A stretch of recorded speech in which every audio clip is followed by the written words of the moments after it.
കുട്ടിയുടെ നോട്ട്ബുക്ക് അല്ലേ ഇത്? ഇന്നലെ ക്ലാസ് റൂമിൽ നിന്ന് കിട്ടിയതാ. ഞാൻ വെറുതെ ഒന്ന് മറച്ചു നോക്കി. ഹാൻഡ് റൈറ്റിംഗ് ഒക്കെ മോശ, ശ്രദ്ധിച്ചാ നന്നാക്കാം. നിറയെ സ്പെല്ലിംഗ് മിസ്റ്റേക്ക് ആണല്ലോ, കുറെ ഞാൻ കറക്റ്റ് ചെയ്തിട്ടുണ്ട്. പ്യൂണിന്റെ പണി എഴുതാ മതി, എന്നെ പഠിപ്പിക്കാൻ വരണ്ട. ഞാൻ എനിക്ക് സൗകര്യമുള്ള പോലെ എഴുതും. ഒരു ഇംഗ്ലീഷ് പഠിച്ച ആള് തേങ്ങാക്കള്ളൻ.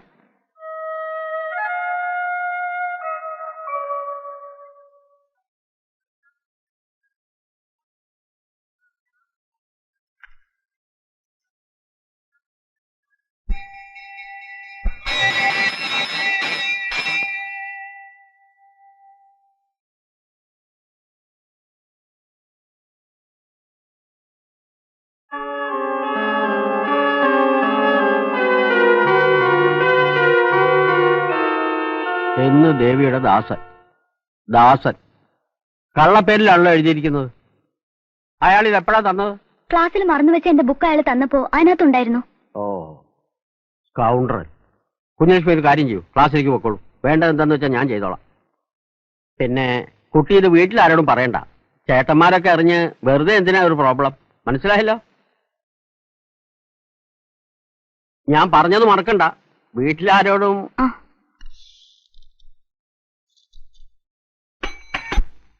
കുട്ടിയോടെ നിന്നേ.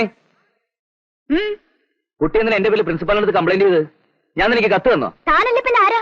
ഓ, അല്ലേ പിന്നെ എന്റെ ബുക്കിനകത്ത് മുളച്ചു വന്നായിരിക്കും. ഇതൊക്കെ വേറെ വല്ല കുട്ടിയോടത്തും കാണിച്ചാൽ മതി, എന്റെ അടുത്ത് വേണ്ട. മോളെ, ഇതിനേക്കാൾ 4 ഇരട്ടിയുള്ള കോളേജിൽ 4-5 വർഷം പഠിച്ചവനാ ഞാൻ. തന്നേക്കാൾ സൗന്ദര്യമുള്ള ഒരുപാട് കുട്ടികളുണ്ടായിരുന്നു അവിടെ. അവരോട് ആരോടും തോന്നാത്ത ഇത് തന്നോട് തോന്നാനേ താൻ എത്ര വലിയ സുന്ദരിയൊന്നുമല്ല.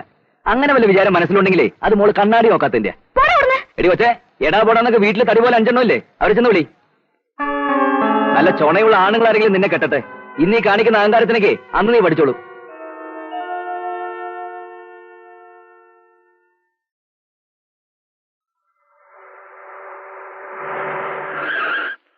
ശിവശങ്കരന് എങ്ങനെ ഉണ്ടോ ഞങ്ങളുടെ നാട്? താനും വന്നേ, ഒരു കാര്യം പറയട്ടെ. എടാ നായിന്റെ മോനെ, നിന്റെ തോന്നിയാസം കാവുംപാട്ട കുട്ടിയോടാ. മര്യാദയ്ക്ക് ജീവിച്ചില്ലെങ്കിൽ അടിച്ചു വന്ന് പുഴയിലെറി. മനസ്സിലായോടോ നിനക്ക്?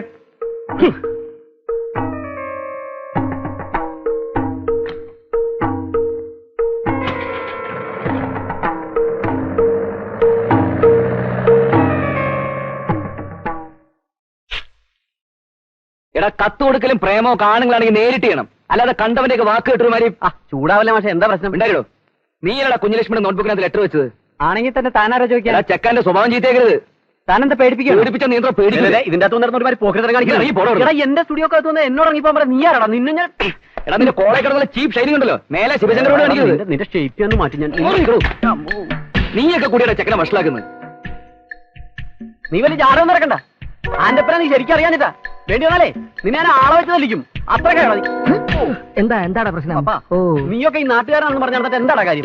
നിന്റെ ഒക്കെ മുമ്പിലല്ലേ ഈ വരത്തം കിടന്ന് വിലസുന്നത്? അതെ. ഇവനൊന്ന് ഒതുക്കാൻ നീ ഒന്ന് വിചാരിച്ച നടക്കില്ലേ? ഇല്ല, അവനെ ഒതുക്കാൻ ശ്രമിച്ചപ്പോ ഞാനാ ഒതുങ്ങിയിരിക്കുന്നത്. വേണ്ട, നീ ഒതുക്കണ്ട, ഞാൻ ഒതുക്കിക്കോളാം. അതിനുള്ള മരുന്ന് എന്റെ ഉണ്ട്. എന്നാ കൊണ്ടുപോയി കൊടുത്തിട്ട് തിരിച്ചു കിട്ടും.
എന്ത് പറ്റി നിനക്ക്?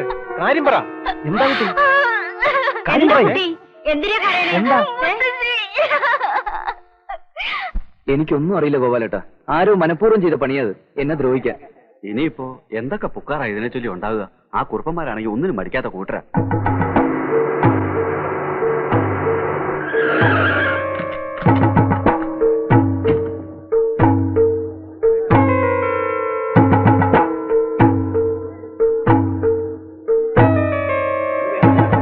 ക്ഷോഭിക്കാതിരിക്കോ കുറുപ്പേ. നമുക്ക് എന്താ വേണ്ടെന്ന് വെച്ചാൽ എന്താണ് വേണ്ടത് ഞങ്ങൾക്ക് നന്നായിട്ട് അറിയാം. പിന്നെ ഒരു മര്യാദയുടെ പേരില്ല നിങ്ങളടുത്ത് ചോദിക്കാന്ന് വെച്ച് വന്നത്. നിങ്ങളുടെ പ്രിൻസിപ്പാളായി പോയില്ലേ? അതിപ്പോ കുട്ടികളാവുമ്പോ കുട്ടികളല്ലല്ലോ, അവനല്ലേ ആ പിയൂൺ. അവനെ വിളിപ്പിക്കേ. ശിവശങ്കര, പ്രിൻസിപ്പാൾ വിളിക്കുന്നു.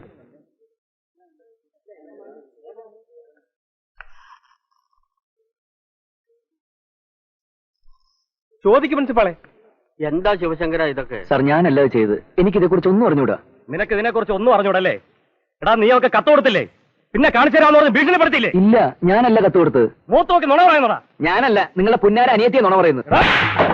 എന്താ കുറുപ്പേ ഈ കാണിക്കുന്നത്? ഇതൊക്കെ ഇവിടെ വെച്ച് വേണോ? ഒന്നും മിണ്ടാതിരിക്കും പ്രിൻസിപ്പാളെ. രണ്ട് കിട്ടിയാലേ അവൻ സത്യം ഞാൻ പറയുന്നത് സത്യമാ. നിങ്ങളെ വിശ്വസിപ്പിക്കാനൊന്നും എന്നെ കൊണ്ടാവില്ല. നിങ്ങൾക്ക് നിങ്ങളെ പെങ്ങളെ പറയുന്ന വലുതെങ്കിൽ അതുപോലെ ചെയ്യ്. തർക്കുത്തരം പറയുന്നോടാ. ആദ്യം പെങ്ങളെ പോയി മര്യാദ പഠിപ്പിക്കുക.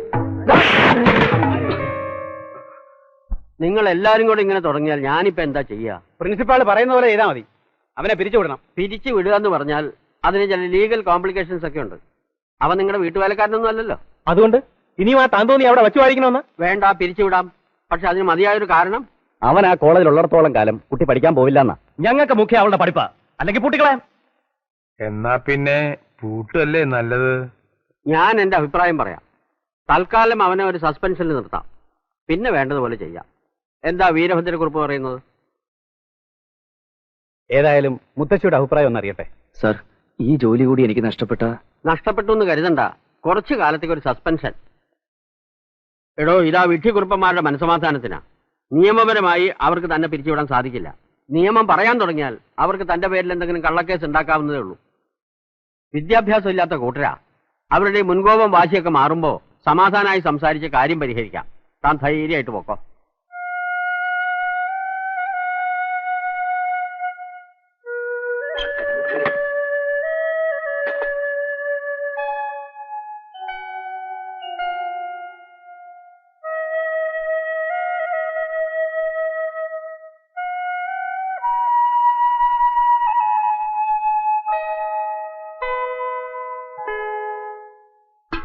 നീ ഇങ്ങനെ വെറുതെ ഇരുന്നാൽ എങ്ങനെയാ ശിവശങ്കര?